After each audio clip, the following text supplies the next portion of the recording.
Acrobatics and Tumbling won the 2022 NCATA Division III National Championship, the first time the event has been held, and so the Falcons, the inaugural champions, taking care of business against Stevenson and against Adrian from Adrian, Michigan, back on April 23rd and the 24th. My name is Matt Menzel, recapping the Acrobatics and Tumbling Championship, being joined by one of the members of the Acrobatics and Tumbling team, that being Eliana Schmidt.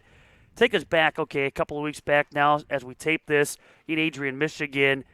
How did the NCATA D3 tournament maybe compare or differ from a typical regular season meet?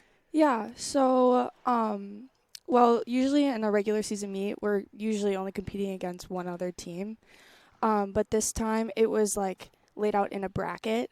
So, like, the first seed and then the last seed would compete against each other, and then the second and third. And then those two championships or champions would like compete against each other for the ultimate championship. And then also we had like an acro. It's hard to explain, but Mm-hmm. it's like an acro championship where you compete like all these different individual um, like skills basically.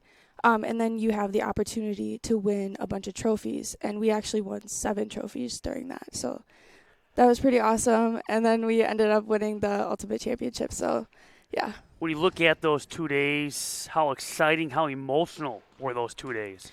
Oh, it was so exciting. Honestly, because it had never been done before, I didn't know what to expect.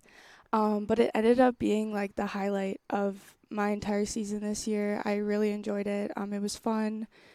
Competing against all the other teams, they were really supportive, and yeah, it was just a great time. The adrenaline was definitely high, higher than it had been like throughout this entire season, and yeah, we ended on a really high note. So When you look at the team's success here in 2022, and you look at the team scores, and every meet, team got better and better and kept on improving, maybe not knowing what to expect with this tournament format. Even with that being said, how confident was this team going into the event itself, based on, again, constantly improving meet after meet? yeah, we were actually super confident, just knowing that we had beat these teams before.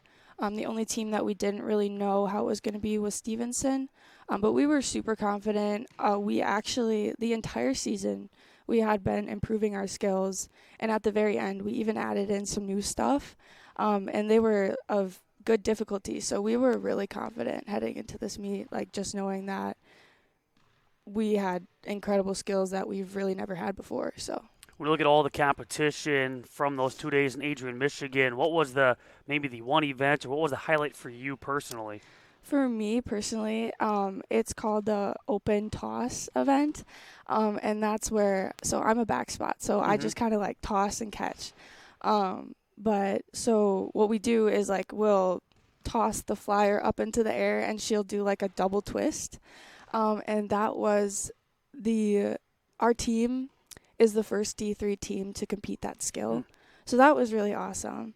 And then I don't know, I just really loved all the toss events because it's just like a lot of fun to see the flyers flip through the air and yeah. When you look at open toss, would you consider that to be your strength when you look at the different events at a meet? Or what would your Um strength be? I mean we have a lot of strengths, but that one is definitely one where we kind of take the cake. Because no other D3 team is competing like that we compete against, no other D3 team is competing those skills.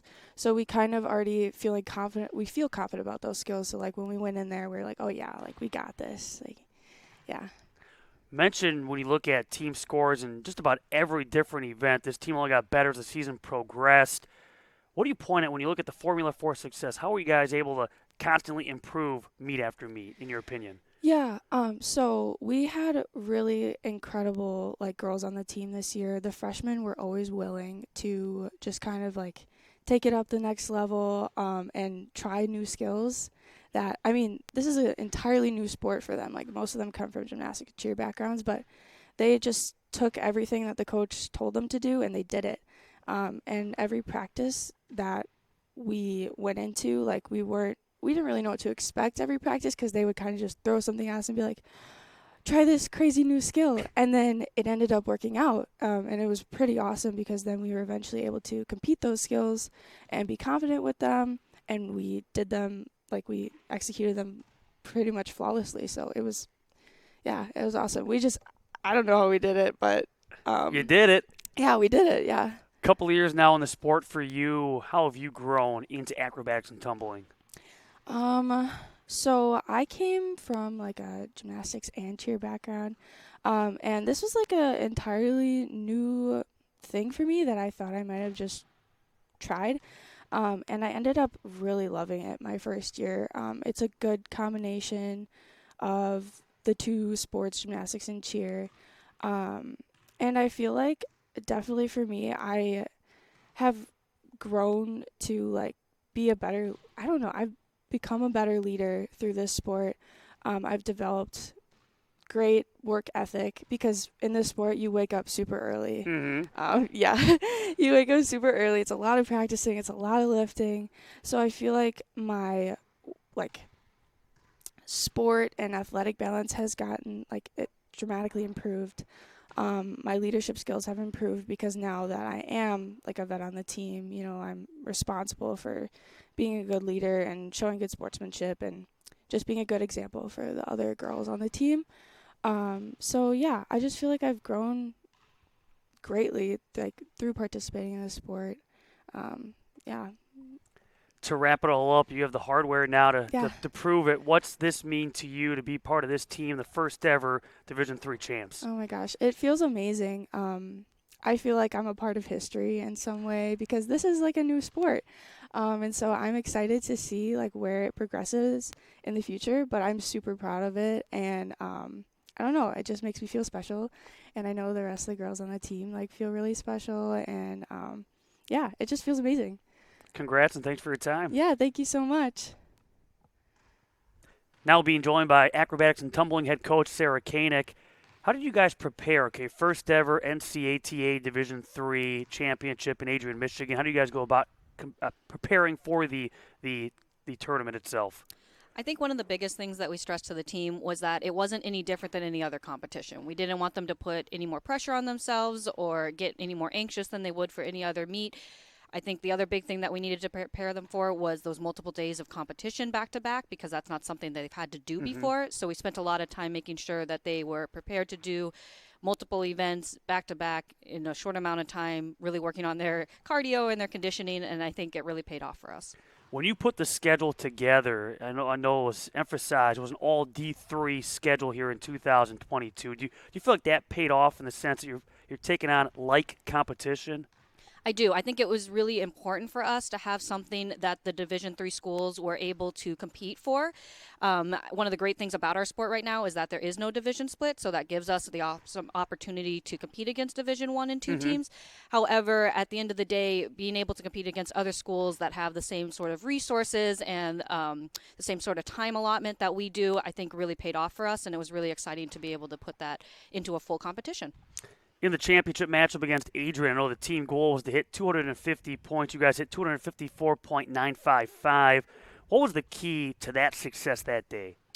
Really going out there and fighting for all of those little things that we were working on cleaning up. So we talked about what it means to be clean, what it means to hit everything. It's not just as simple as landing a skill, but making it look as sharp as we can, and really taking the deductions that we had gotten in the past into consideration in ways that we were able to clean that up.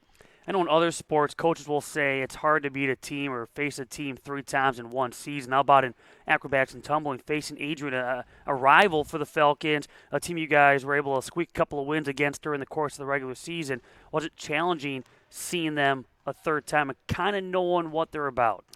Definitely. I think one of the great things about Adrian is that they are such a good competition for us. Like you said earlier in the seasons, we kind of just barely squeaked by on a couple of those wins, and that's not what we wanted to do this time. We really wanted to go in prepared and ready to do everything that we needed to execute the way that we wanted to. But knowing that they were such a strong team across from the mat was something that we did have to take into consideration, and we were really excited that it ended up being them that we were competing against at the end there. How do you describe the emotions for you upon, hey, it was announced, you guys get the hardware, you're the Division III champions for the first event? first time ever that this championship's been held. Yeah, I think it was just a wave of different emotions. I was very excited. I was so proud of the team for how they competed. I think that first and foremost, whether or not we had walked away with the trophy or not, watching them go out there and compete the way that they did, it was just such a proud coaching moment because it really showed all of the hard work that they came in with and that we'd been working on over the season. And then for them to be able to walk away with the trophy that was a testament to all of their hard work was just something that was phenomenal and something that I'll never forget. This being your 6th season at the helm, 8th season for the program, obviously not knowing that this would ever be an event, hoping that one day it would. When you look back and you look at all the, the ebbs and the flows, the ups and the downs, can you put this championship in one or two words when you think about all that you've gone through in this time to grow this program? Oh, man, one thing that comes to mind is growing pains because it has been such a journey for the sport, for Division III to be able to come to this moment, to be able to put all of the hard work that our past alumni from our program, from all of the programs across Division III and the NCATA, to come together and be able to say that this is ours, this is something that we did, and this is what it's really all about for our athletes, is just such an amazing moment. And I'm so grateful to be a part of it. I am really excited to continue making history with this sport and with this program. And I just can't be thankful enough for Adrian for hosting it, for putting it on, because that was a lot of work on their part, and I'm just so grateful again to be a part of this experience. And exciting to see the sport, as you mentioned, it's continuing to grow, more programs being added. It's only a matter of time before I think truly it becomes an NCAA sport, but again, that's another conversation. Overall, when you look at this 2022 season and mention it with Eliana, this is a team that when you look at team scores and various events, only improved meet after meet after meet. What do you attribute that success to, just improving from one meet to the next where, some teams may flatten? You guys kept on improving. We talked a lot this season about peaking at the right moment. So that first competition, we never expected to be our best. It really shouldn't be. In theory, we should be building on all of our success throughout the season like we did this year. And I think this year the team really took that to heart. Some of the freshmen that we had coming in just really fit in perfectly with our culture, with our program. That was something that was really important to us this year, is developing that team culture. And I think really when they go out on the mat, you're able to see how strong that is, which is really important for a sport that is so heavily team-oriented. What did you feel were the strengths of the team this year? Surprisingly, our tosses, which it hasn't been in the past, but I was really proud of the tosses that we were able to compete this year. A lot of firsts for our program, a first for a Division III team, which was really great to see. And then aside from that, really our acro event is another area that I was really proud of the scores we were able to post, and then also some of the elements that we were able to compete, again, for the first time. We talk about the toss. Would you then also say it was maybe the biggest surprise from this season? I would say yes. I would say thinking back to where we started with the program and some of the tosses, they are difficult to do. There's a reason that a lot of teams don't have the 10.0 start value for tosses. I think one of the great things is that the athletes that we do have coming in and the ones that are here with our program are such strong athletes, and they know what it's like and what it takes to be good in that toss event. And it's just been over a years of working towards that. It definitely wasn't just coming in and just clicking all of a sudden. It was a lot of hard work. So finally now, off-season upon us. How do you approach this off-season? Is there an area, obviously you like to improve everywhere, that typical coach talk, but is there one area maybe you look at and say, I really want to see us improve here next year if we're going to take that next step? For us, that would be our tumbling event. So that is kind of helpful in the way that they're able to work on that without other people around them, because it is an individual event. So that's some areas that we really encourage them to get into their old gyms, to get into private lessons, to really work on that tumbling aspect, because that's an area that, while we've continued to improve over the years, I would say is one of our more stagnant areas. And so really getting those start values up, really working on that technique, those are all things that we really want to focus on during this off season, so that when we come back in the fall, we're ready to go. Well, Sarah, thanks a lot for your time. Congrats on the championship. Thank you so much. Acrobatics and Tumbling, your 2022 NCATA Division III champs.